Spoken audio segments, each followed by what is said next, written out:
বলছি এক কাপ চা বানা না, খুব চাপ হয়ে গেছে আজকে গো, ভাল লাগছে না। সত্যি ঘরে ঢুকতে না ঢুকতেই অর্ডার দেওয়া চালু। বলো এই তো এলে, এসে বসো কিছু করো তা না, এসেই বলছো এই দাও এই দাও চা দাও। অত যখনই নিজে একটু বানিয়ে খাও তো। দেখো আমি কাজ করছি, আমি কিন্তু বসে থাকি না ঘরে, ভেবো না যে ঘরে থাকি বলে বসে থাকি, আমিও কাজ করি। চাকরের মতন তো সারাদিন খালি পরিশ্রমই করাও, চাকর আমি ঘরে। সত্যি বাবা।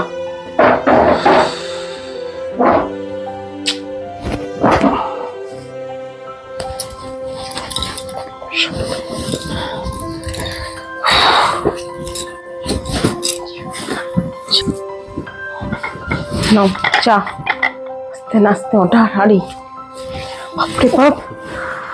সত্যি তুমি কিছু মনে করো না, আমি তোমাকে কিভাবে বলে ফেললাম না। ব্যাপারটা কি জানো তো, যখন আমরা বাড়ি থেকে বেরিয়ে কাজে বেরোই না, তখন থেকে বাড়ি ফেরার অবধি এতটাই আমরা চাপে থাকি, বাড়িতে আসার পর মনে হয় যেন একটু রিল্যাক্স হই, নিজের মতন করে চলি। তো ওরকম ভেবেই আমি ঘরে ঢুকে ঢুকে তোমাকে এরকম ভাবে বললাম যে আমাকে একটু চা করে দাও। মানে তার মানে এটা নয় তোমাকে অন্যরকম ভাবে কথা বললাম। তুমি জানো না যে মাসের প্রথম থেকে আপ টু লাস্ট অব্দি মানে 30 দিনই আমাদের এতটাই চাপে কাটে, প্রত্যেক দিন টার্গেট টার্গেট টার্গেটের চাপ। এই চাপ কমপ্লিট হতে না হতেই বসের দাঁত খিঁচুনি, কাজ কমপ্লিট হয়নি। তোমাদেরকে তো তাও আমরা কোনো কিছু যদি বলে থাকি, হ্যাঁ তোমার হাজবেন্ড হিসেবে একটু রিকোয়েস্ট করছি বা হয়তো অর্ডার করেও থাকি, কিন্তু আমাদের অফিসে আমাদেরকে কিভাবে চাপ দেওয়া হয় জানো, এটা করতে হবে, এটা চলতে হবে, এটা কমপ্লিট চাই, আর এটা যদি কমপ্লিট না হয় তুমি রেজিগনেশন লেটার জমা দিও। মানে আমরা কোন প্রেশারে থাকি। আজকের ডেটে যদি আমাদের জব চলে যায়, পরবর্তীকালে আমাদের চিন্তা করতে হবে যে আরেকটা জব পাবো কিনা, কারণ আজকের ডেটে যে পরিমাণ বেকারত্ব বেড়েছে না, আমাদের মতন সিনিয়র পার্সনকে যখন তখন বার করে দিয়ে নতুন জেনারেশন ঢোকার জন্য ব্যস্ত হয়ে আছে।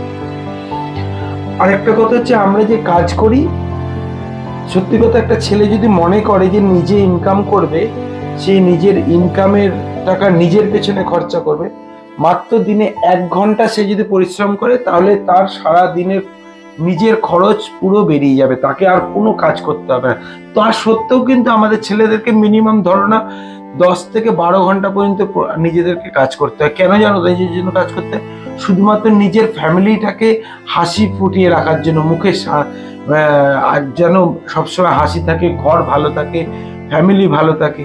এমনকি আমাদের অবর্তমানে কালে যাতে তোমাদের কোনো অসুবিধা নেই, তার ফিউচার চিন্তা করার জন্য সেইভাবে সেটিংস করে চলতে হয় আমাদের। হয়তো তুমি বলবে যে কিভাবে, তোমার কোনো তো অসুবিধা নেই।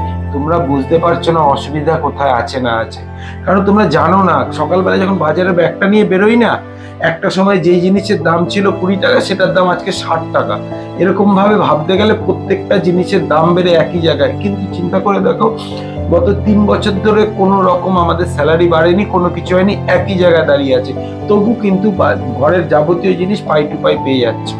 হয়তো তুমি বলবে হ্যাঁ পেয়ে যাচ্ছি, কিভাবে পাচ্ছ জানো? আমরা যে 8 ঘন্টা ডিউটির বদলে সেটা 12 ঘন্টা ওভার টাইমে নিয়ে গিয়ে ওই জায়গাটাকে ম্যানেজ করে নিয়ে আসছি। ওই জায়গাটা ম্যানেজ করার জন্য যে এক্সট্রা পরিশ্রম করা, এই জায়গাটা কিন্তু আমাদের কম হচ্ছে না।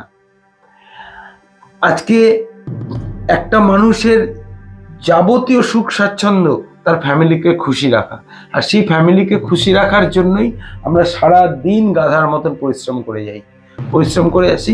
তাই তোমাদের কাছে রিকোয়েস্ট করে এইভাবে একটু বলার জন্য যে একটু চা দাও। মানে এমনভাবে বলে ফেলেছি, হয়তো তোমার খুব খারাপ লেগেছে, তার জন্য এক্সট্রিমলি সরি। কিন্তু তুমি নিজে ভেবে দেখো তো, তুমি যেভাবে আমাকে চাটা দিলে, এটা যদি কোনো মানুষকে এইভাবে চা দেওয়া হয়, সে কি চাটা খেতে পারবে? সে কখনোই সেই চাটা খেতে পারবে না। তার মনে হবে কি বলতো, যে সে ভুল করে ফেলেছে। তোমার পেছনে একজনের প্রেশার, সেটা হচ্ছে তোমার ছেলে আর তোমার বরের প্রেশার। আমাদের পেছনে কত প্রেশার হয় যেন একটা ছেলের পেছনে, ঘর থেকে বেরোনো থেকে অফিস পৌঁছানো অবধি প্রত্যেক জায়গায় প্রেশার। বাসে ট্রেনে ঝুলে যেভাবে হোক তাকে অফিস পৌঁছাও, তারপরে টাইমে যদি না পৌঁছানো, তার জন্য আবার লেট হলে তাকে অ্যাবসেন্ট করে দেবে, সারাদিন খাটিয়েও নেবে, আবার অ্যাবসেন্টও করিয়ে দেবে।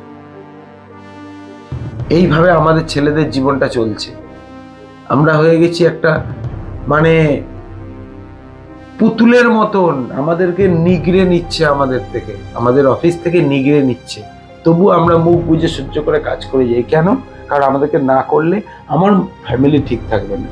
আমরা অন্য কারোর জন্য ভাবি না, শুধু একটাই কথা ভাবি, আমার ফ্যামিলি যেন ভালো থাকে, আমার ঘর ভালো থাকে, আমার সংসার ভালো থাকে।